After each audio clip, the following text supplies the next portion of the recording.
नमस्कार बच्चों, कैसे हो। बहुत दिन के बाद आज फिर से मैं मिल रहा हूँ यूट्यूब चैनल पे। और आज से मैं स्टार्ट कर रहा हूँ क्लास 9th का फिजिक्स पढ़ाना। ओके। और इसके साथ फिर मैं 10th का फिजिक्स केमिस्ट्री मैथ भी पढ़ाऊंगा और 11th 12th मैथ फिजिक्स उसको भी देखना है। ठीक है, तो आज सबसे पहले हम पढ़ेंगे मोशन के बारे में। ठीक है, आप सबने मोशन पढ़ा होगा 7th 8th क्लास में भी। इसको हम डिटेल में देखते हैं मोशन होता है क्या है।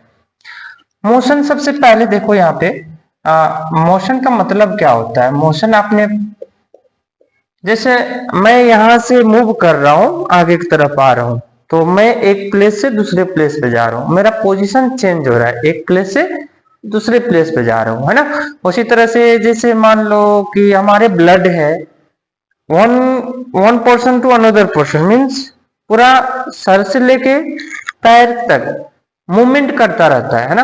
24 आवर वो मूव करता रहता है। तो वो क्या है, जो ब्लड है हमारे शरीर का, वो ऑलवेज क्या चीज में रहता है, मोशन में रहता है ना। तो इसका मतलब मोशन का मतलब क्या होता है, मूवमेंट, है ना।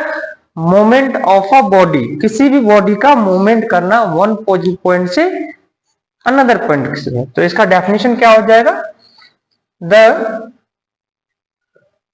movement of a body from one point to another point, ठीक है। तो क्या है मोशन, तो मूवमेंट है कंटिन्यूसली। और यह सिंपली और दूसरा लैंग्वेज में क्या बोल सकते हो, the continuous movement, the continuous movement of a body, movement of a body is called as motion, है ना। समझ में आया, जब कोई बॉडी कंटिन्यूअस मूवमेंट करता है, मूव करता है, वन पॉइंट से दूसरे पॉइंट पे जाता है, तो उसी को क्या बोलते हैं, मोशन बोलते हैं, है ना।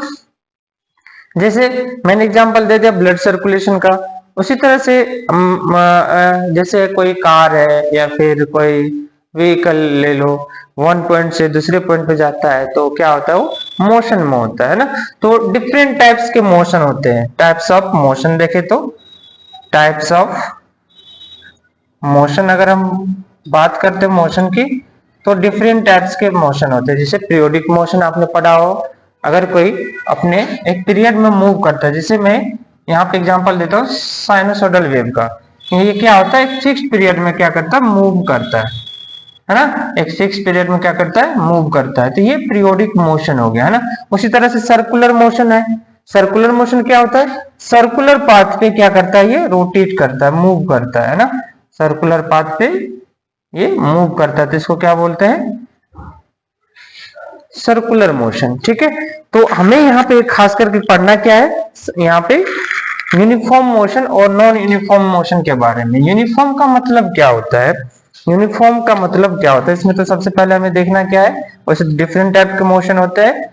सबसे पहला है uniform motion, uniform motion.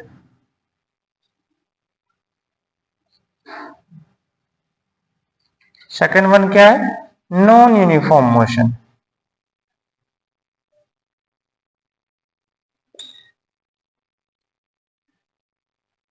Okay, तो हमें इन दोनों को देखना है। ठीक है, और एक और पढ़ना है इसमें लास्ट में, सर्कुलर मोशन, सर्कुलर मोशन, है ना। तो सबसे पहले हम देखते हैं यूनिफॉर्म मोशन क्या है। यूनिफॉर्म का मतलब होता है कि फिक्स्ड एक डिस्टेंस है, या फिर कोई भी चीज ले लो, एक फिक्स्ड पोजीशन अपना चेंज करता है एक फिक्स्ड इंटरवल ऑफ टाइम में, है ना। फिक्स्ड इंटरवल टाइम में क्या करता है, अपना पोजीशन को चेंज करता है। तो अगर हम यूनिफॉर्म मोशन की बात करें, तो यूनिफॉर्म मोशन क्या होता है, if a body cover equal distance, मान लो इसको बॉडी यहाँ पे है, यहां से यहाँ गया और इसको 1 मिनट लगा, कितना लगा, 1 मिनट टाइम लगा, और डिस्टेंस कितना कवर किया, 1 किलोमीटर। नेक्स्ट फिर क्या करेगा, 1 मिनट में ये नेक्स्ट 1 मिनट में क्या करेगा, 1 किलोमीटर डिस्टेंस को कवर करेगा। तो क्या है यहाँ पे फिक्स टाइम है 1 मिनट, तो डिस्टेंस कितना कवर किया 1 किलोमीटर। फिर नेक्स्ट 1 मिनट में कितना कवर कर रहा है, फिर से 1 किलोमीटर। तो इसका डेफिनेशन क्या हो जाएगा, if a body cover equal distance, if a body cover equal distance in equal interval of time, then it is said to be in uniform motion. तो सबसे पहले हम देखते हैं यहाँ पे यूनिफॉर्म मोशन क्या है। यूनिफॉर्म मोशन है ना, if a body covers equal distance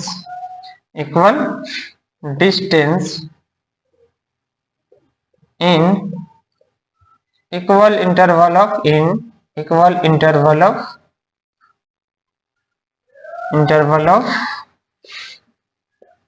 time, then the body said to be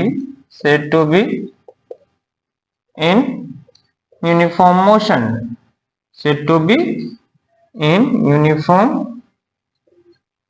motion। तो क्या लिखा हूं यहाँ पे, अगर कोई बॉडी इक्वल डिस्टेंस कवर कर रहा है, इक्वल इंटरवल ऑफ टाइम में, तो उसको क्या बोलते हैं, यूनिफॉर्म मोशन। जैसे ट्रेन है, ट्रेन क्या करता है, इक्वल डिस्टेंस कवर करता है इक्वल इंटरवल में। तो वो एक एग्जांपल हो गया, ट्रेन चलता हुआ ट्रेन हो गया, या फिर कोई कार है इक्वल डिस्टेंस कवर, अगर स्ट्रेट पाथ पे कवर कर रहा है, चल रहा है, तो वो यूनिफॉर्म मोशन का एग्जांपल हो गया। क्या ठीक लिख सकते हैं आप इसको, यूनिफॉर्म मोशन का मतलब समझ में आया। होप आप सबको समझ में आया होगा। अगर नहीं आए समझ में तो आप हमें कमेंट बॉक्स में कमेंट करके पूछ सकते हैं, ठीक है। और अगर इससे रिलेटेड अगर कुछ भी डाउट है तो बेटा जरूर हमें कमेंट करें, ताकि हम आपको और अच्छे से समझा सके।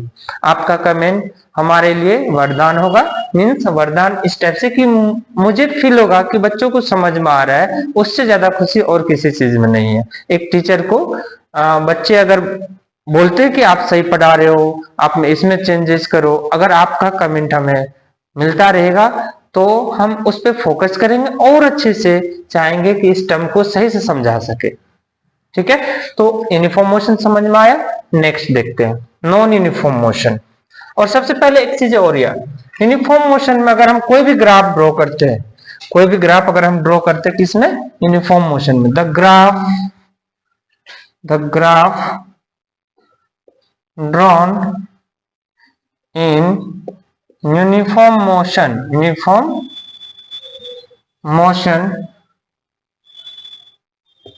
always form straight line। Always क्या होगा, ये स्ट्रेट लाइन फॉर्म करेगा, है ना बेटा। कोई भी डायग्राम आप ड्रॉ करते हैं यूनिफॉर्म मोशन में अगर है तो हमेशा क्या होगा, ग्राफ हो स्ट्रेट लाइन का होगा। चाहे आप डिस्टेंस टाइम ग्राफ ड्रॉ कर लो, इधर डिस्टेंस और इधर टाइम। अब बोलोगे सर डिस्टेंस क्या होता है, अभी जस्ट हम पढ़ाने वाले हैं बेटा, थोड़ा मोशन और यूनिफॉर्म मोशन की बात कर लेते हैं और फिर से आते हैं, हम पढ़ते हैं डिस्टेंस, डिस्प्लेसमेंट और ये सब जो भी है इसके बारे में देखते हैं। जैसे आप, मैंने बोला कि यहाँ पे अगर यूनिफॉर्म मोशन में और इसका ग्राफ ड्रॉ करेंगे तो ऑलवेज क्या होगा, स्ट्रेट लाइन फॉर्म करेगा। गेटिंग क्लियर है यहां तक, इरेज कर दे। चलो देखो नेक्स्ट है आपका नॉन यूनिफॉर्म मोशन।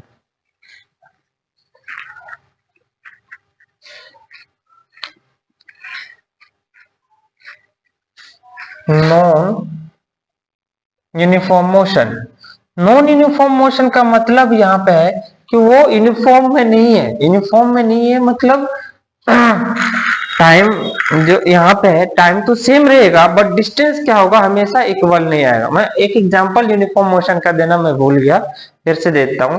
मान लीजिए आप दिल्ली में हो, है ना, या फिर गुरुग्राम में हो। आप यहाँ पे एम्बिशन क्लास के पास हो, कहा हो, एम्बिशन क्लासेस, ओके। और आपको जाना है, और आप आते हो कहां से, आप आते हो MG रोड से, कहाँ से? एमजी रोड से। मॉर्निंग का टाइमिंग है ट्यूशन का, ठीक है, ऑफलाइन बैच की। मोशन देखते हैं। सबसे पहले न्यूरल यूनिफॉर्म की बात करता हूं मैं। मॉर्निंग का टाइम है, रोड आपको बिल्कुल फ्री मिल रहा है और हमें पता है फिक्स्ड 1 आवर टाइम लगेगा। 1 आवर टाइम लगेगा हमें कहाँ पहुंचने में? एमजी रोड पहुंचने में। तो सबसे पहले मैंने क्या किया, यहां से चलना स्टार्ट किया। यहां से सबसे पहले मैं हमें 5 मिनट लगा और मैंने यहाँ पे खांडसा रोड पे पहुंचा। खांडसा रोड पे पहुंचा और ये 1 किलोमीटर है मान लीजिए आप, है ना। फिर नेक्स्ट 1 मीन्स 5 मिनट में मैंने यहाँ से क्या किया, 1 किलोमीटर कवर किया और फिर पहुंच गए यहाँ पे एक मान लीजिए खांडसा से आगे कोई भी रोड होगा वहां पे हमने पहुंचा। रोड बिल्कुल खाली था तो हमने स्पीड बढ़ा दिया, है ना, बिल्कुल कॉन्स्टेंटली जा रहे हैं और फिर से इसे गैप कर कर करके हमने क्या किया, इक्वल डिस्टेंस कवर कर रहे एवरी इंटरवल में और फिर हम यहाँ पे क्या किए, एमजी रोड पे पहुंच गए। तो ये आपका यूनिफॉर्म मोशन हो गया, है ना। अब नॉन यूनिफॉर्म की बात करते हैं। नॉन यूनिफॉर्म का मतलब हुआ यहाँ पे जैसे आप दोपहर में आ रहे हो, दोपहर की बैचेस में आ रहे हो या फिर 2-3 बजे के जो बैच है उसमें आ रहे हो, तो उसमें क्या होता है कि दोपहर में जब आ गए और फिर जा रहे हैं आप एमजी रोड, तो है क्या, यहाँ से यहाँ तक खानसा रोड है तो यहाँ तक पहुंचने में आपको थोड़ा टाइम लग सकता है क्योंकि यहाँ पे ट्रैफिक होता है। इसकी वजह से, ट्रैफिक की वजह से आपको क्या होगा, जाम मिलेगा मीन्स। और यहाँ पे आपने क्या किया, यहाँ पे 10 मिनट ले लिया। कितना लिया? 10 मिनट लिया। डिस्टेंस कितना कवर किया आपने? Only 500 metre. कितना? या फिर वही 5 मिनट ले लो। 5 मिनट में आपने ओनली 500 मीटर कवर किया। नेक्स्ट 5 मिनट में क्या किया आपने, देखा रोड खाली है, स्पीड बढ़ा दिया एकदम से बिल्कुल और 1.5 किलोमीटर कवर किया नेक्स्ट 5 मिनट, है ना। और फिर से 5 मिनट में देख रहा हूं फिर से यहाँ पे जाम है, तो फिर से आपने क्या किया, 200 मीटर ही चल पाया। बहुत ज्यादा जाम हो सकता है। इस टाइप से देखा जाए तो यहाँ पे क्या है, टाइम फिक्स्ड है 5 मिनट और डिस्टेंस कितना किया है, 500 मीटर। नेक्स्ट टाइम फिक्स्ड है हमारा कितना, 5 मिनट, डिस्टेंस कवर कितना किया है, 1.5 किलोमीटर। नेक्स्ट 5 मिनट और टाइम कितना, डिस्टेंस कितना है, 200 मीटर। इससे क्या पता चला, इक्वल टाइम इंटरवल है लेकिन डिस्टेंस क्या है, डिफरेंट है ना। डिफरेंट डिस्टेंस कवर कर रहे थे, मतलब क्या है यहाँ पे, ये किस मोशन में होगा, नॉन यूनिफॉर्म मोशन में होगा। आगे समझ में। और ये पॉइंट को अगर आप एक्स एक्सिस और वाई एक्सिस पे ड्रॉ कीजिए, डिस्टेंस को वाई एक्सिस पे और जो टाइम दे रखा है इंटरवल इसको किस में करना है, एक्स एक्सिस पे, तो ये आपको ग्राफ कर्व लाइन बन जाएगा। कैसा बनेगा, कर्व बनेगा। समझ में आया? तो सबसे पहले देखते हैं इसका डेफिनेशन, है ना। Non uniform motion, non uniform motion, sorry, definition क्या होगा, if a body cover unequal distance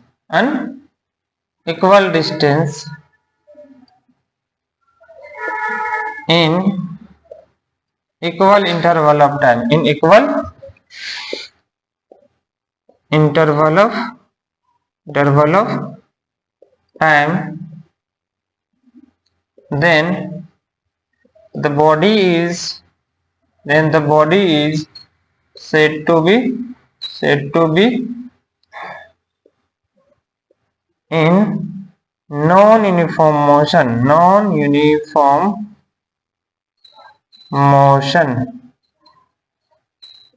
getting, क्या है, नॉन यूनिफॉर्म मोशन है। समझ में आ गया, क्लियर। और आप इसका ग्राफ ड्रॉ करोगे, the graph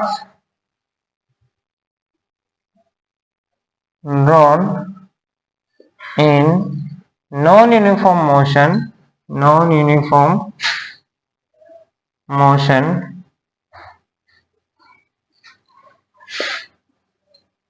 always form curve line।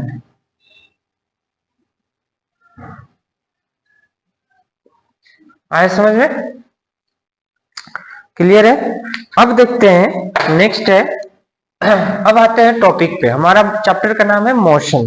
Clear है। तो मोशन के बारे में हमें पढ़ना है।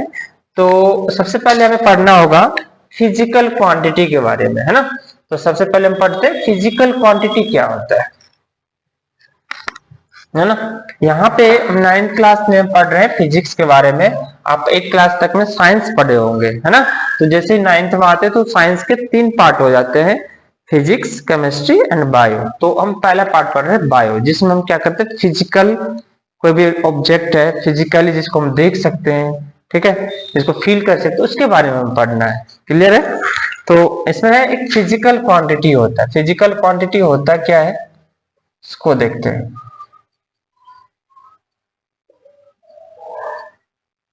देखो, वैसा क्वांटिटी जिसको हम क्या कर सकते हैं, ड्राइव कर सकते हैं ना। जो क्वांटिटी के बारे में हम मेजर, जिसको हम मेजर कर सकते हैं, है ना, जिसको हम मेजर कर सकते हैं, वो क्या हमारा फिजिकल क्वांटिटी। क्या है, physical quantity.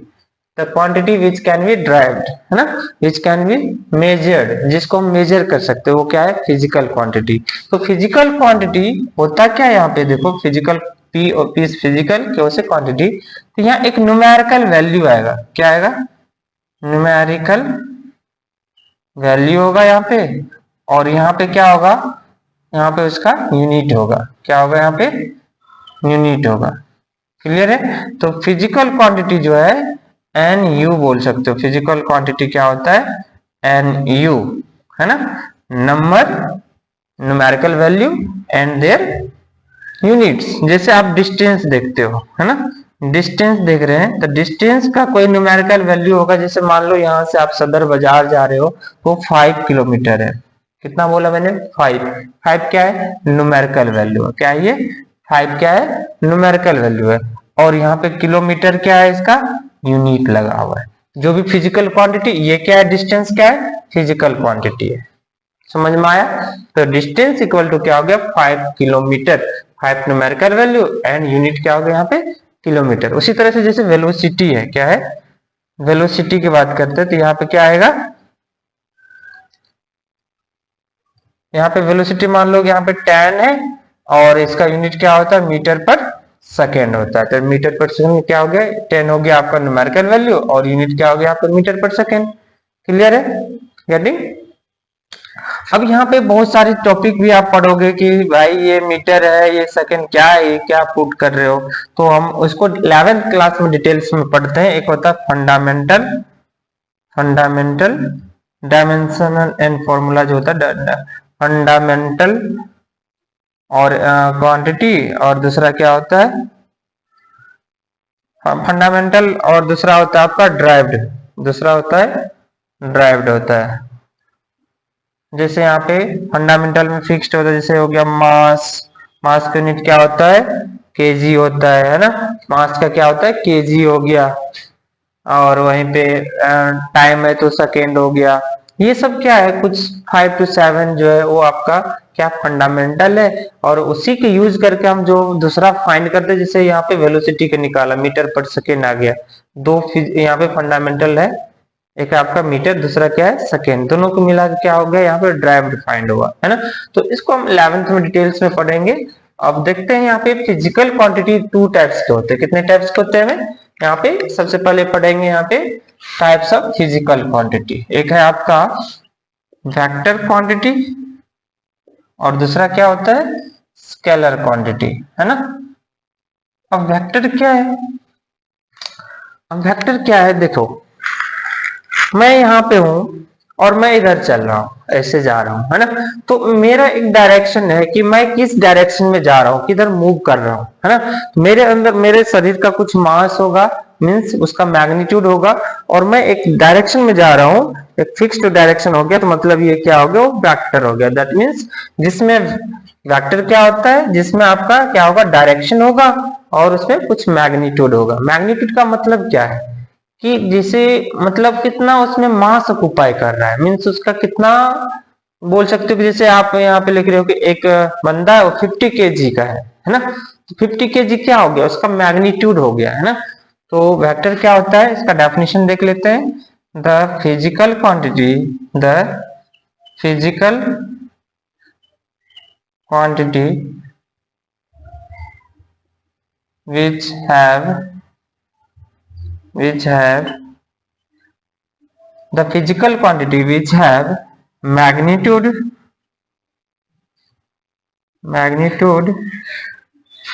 as well as direction, जिसमें क्या हो, मैग्नीट्यूड भी हो और डायरेक्शन भी हो, इज कॉल्ड एज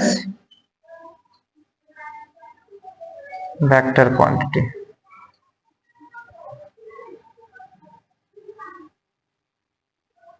आए समझ में, जिसमें क्या हो, दो चीजें यहाँ पे ध्यान रखना, एक मैग्नीट्यूड है और दूसरा क्या है, डायरेक्शन फिक्स्ड है।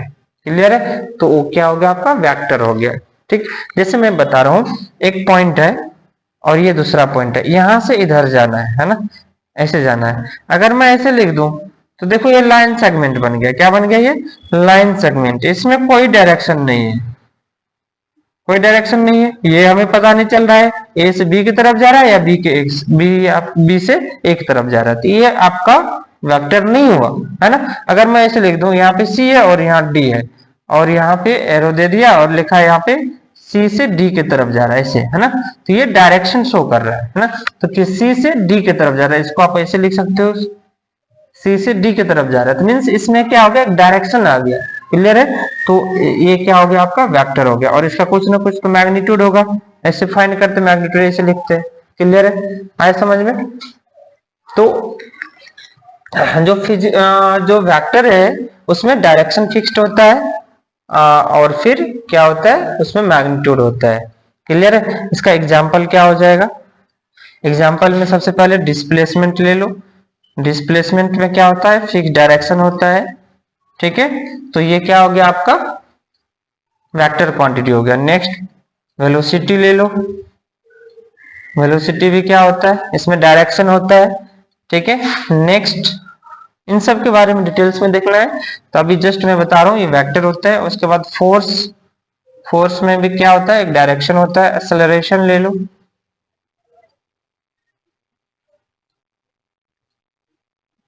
आए समझ में। नेक्स्ट, अब जो है यहाँ पे जो वेक्टर क्वांटिटी हो, तो पॉजिटिव भी हो सकता है और नेगेटिव भी हो सकता है, जीरो भी हो सकता है। तो क्या पॉइंट होगा, इट में बी पॉजिटिव, नेगेटिव और जीरो। आए समझ में, पॉजिटिव नेगेटिव जीरो कुछ भी हो सकता है। जैसे मान लो एक इनिशियल पॉइंट है, यहां से यहां गया तो कुछ वैल्यू होगा, ये इनिशियल पॉइंट यहां से यहां तक गया तो मान लो 5 किलोमीटर गया, पॉजिटिव हो गया। क्लियर है, नेक्स्ट यहां से फिर यहां पर आ गया जहां से गया था, अपोजिट डायरेक्शन में आ गया तो ये -5 किलोमीटर आ गया, और इस पॉइंट पे आ गया तो दोनों को ऐड कर दो, +5 -5 कितना हो जाएगा, ये जीरो हो जाएगा। तो मीन्स ये पॉजिटिव नेगेटिव जीरो होते हैं, है ना। क्लियर है, कुछ भी हो सकता है। नेक्स्ट स्केलर में क्या होता है, स्केलर की बात करें इसमें ओनली मैग्नीट्यूड होता है। इसमें क्या होता है, the physical quantity which has only magnitude but not fixed direction। so fixed direction नहीं होता है ना। अब डिस्टेंस की बात कर लो, अब डिस्टेंस तो लॉन्ग डिस्टेंस जो एक पोजीशन से दूसरे पोजीशन में घुमा के भी ऐसे मूव करके जा सकते हो। जैसे स्कूल मॉर्निंग में आप सब जाते हो, अगर टाइम ज्यादा है तो आराम से घूम के जाते हो, और वहीं पे अगर लेट हो जाते हो तो फास्टली मूव करते हो, शॉर्टकट देखते हो। तो जो लॉन्ग पाथ देख रहे हो वो डिस्टेंस है, और इसमें डायरेक्शन फिक्स नहीं होता है। स्पीड हो गया, है ना, और इसके बाद नेक्स्ट डिस्टेंस, स्पीड हो गया, डेंसिटी हो गया, ये सब क्या है, ये सब आपका स्केलर क्वांटिटी। क्लियर है, तो और ये ऑलवेज पॉजिटिव होता है, it is always positive. Clear है, ये ऑलवेज क्या होता है, पॉजिटिव होता है। ये था आपका बेसिक, सिर्फ हमें फिजिकल क्वांटिटी के बारे में पढ़े हैं और कल के क्लास में हम पढ़ेंगे, कल से स्टार्ट करेंगे। आज तो मैं थोड़ा सा स्टार्ट ही किया हूँ, कल से मैं पढ़ाऊंगा इसके आगे जो जैसे डिस्टेंस, डिस्प्लेसमेंट, फिर मैग्नीट्यूड, ये फोर्स, एक्सेलरेशन, इन सब के बारे में कल डिटेल में डिस्कस करेंगे। होप आपको जो भी समझाया हूँ अभी ये क्लियर होगा, है ना। और अगर समझ में ना आए तो आप कमेंट बॉक्स में कमेंट करें और पूछे क्वेश्चंस। ओके, नेक्स्ट देखते हैं, कल वीडियो में हम देखेंगे डिस्टेंस एंड डिस्प्लेसमेंट। तब तक के लिए गुड नाइट, बाय बाय।